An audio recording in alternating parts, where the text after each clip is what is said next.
Warren Skip Muck was born on January 31st, 1922, in Tonawanda, New York. His parents were of German descent, and Warren spoke German fluently.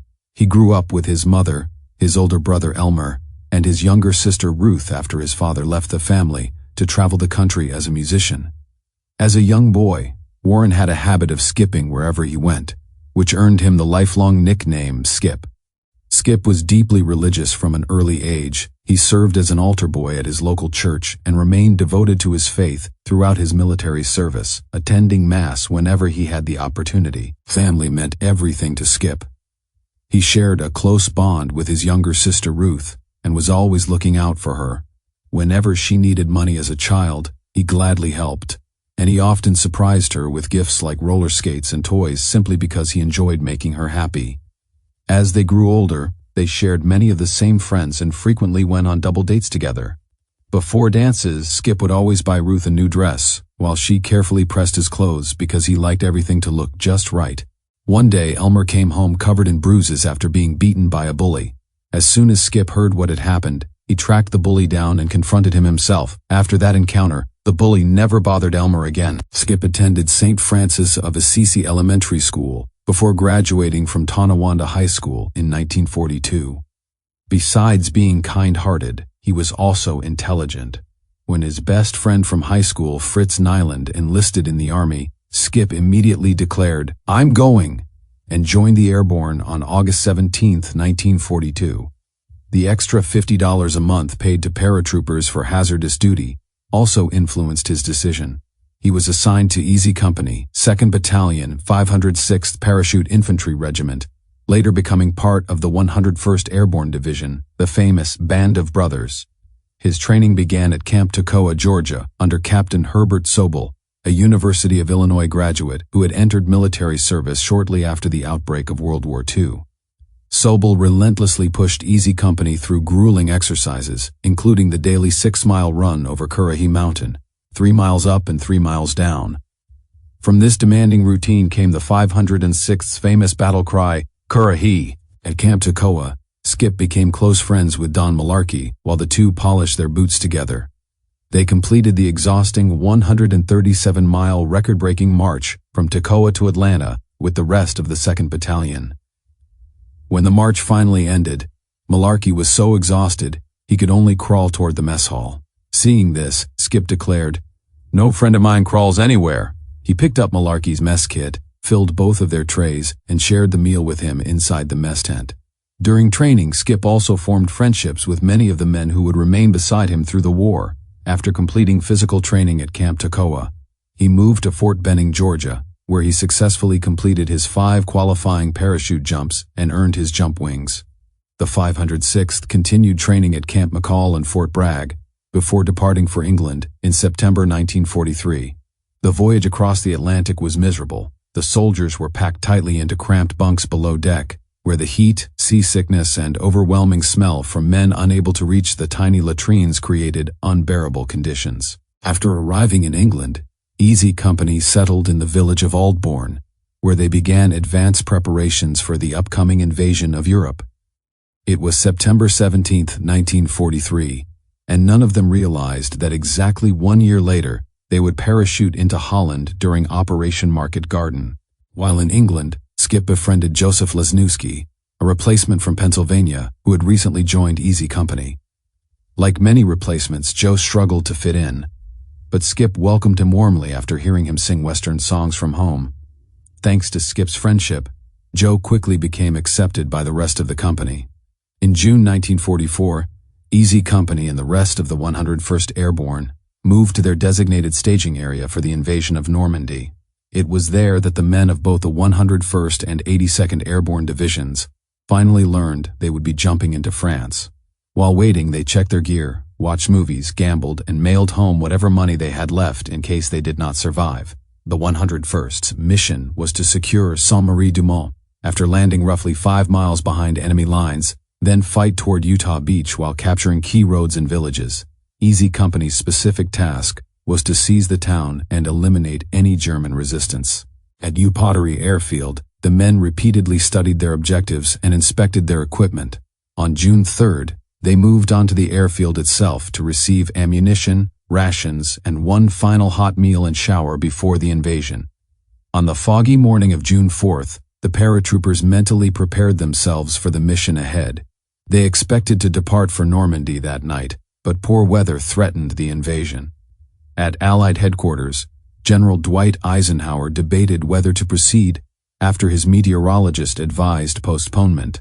Eventually, Easy Company's commander, Lieutenant Thomas Meehan, informed the men that the operation had been delayed.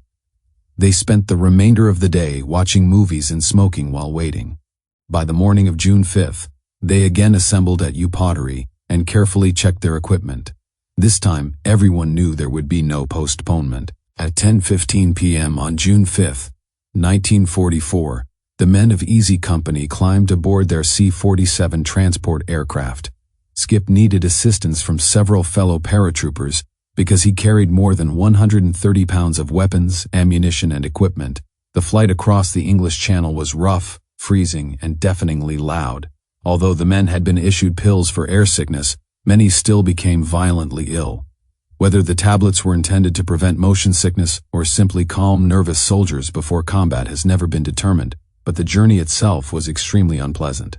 As the aircraft reached the French coast, they encountered heavy German anti-aircraft fire.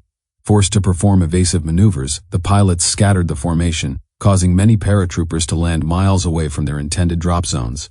Around 1 o'clock in the morning, Skip jumped into the darkness over Normandy. The force of the aircraft's propeller blast stripped away some, perhaps all, of his equipment, just as it separated many other paratroopers from their leg bags containing maps, ammunition, and grenades.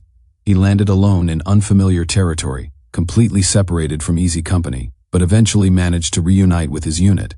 Little is known about his experiences during that first night in France. The following day he fought in the capture of Carentan, and later survived the Battle of Bloody Gulch. After the Normandy campaign ended, Skip returned safely to England. On September 17, 1944, exactly 1 year after arriving in England, the 101st Airborne parachuted into Holland as part of Operation Market Garden. Their objective was to seize key bridges near Sun and Veghel.